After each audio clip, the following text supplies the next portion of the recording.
Modern mystic. I swear to God, I do understand it.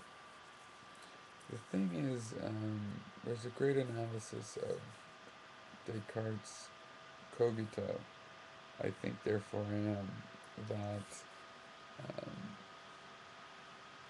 it questions the validity of that on several grounds. One thing is that it's sort of redundant.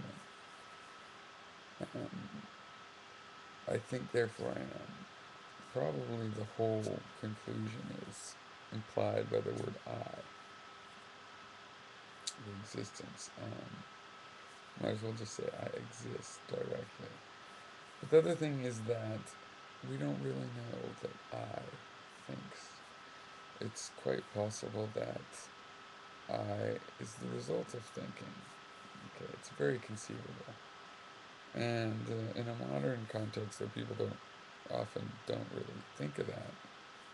If you ask them to, I mean, we can conceive of that because we are brain, like you think, and the brain is thinking us more than we are thinking the brain.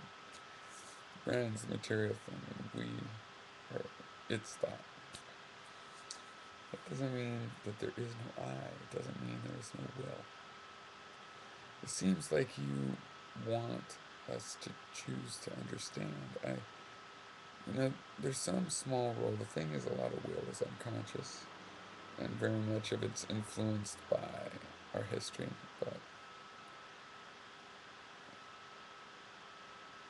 that doesn't mean that there's not some small component of choice, or that the brain is the thing that's making the choice. It is the entity that's making the choice.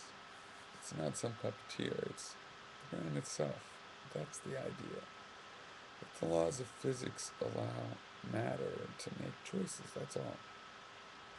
I think I do understand what you're saying very well. I mean,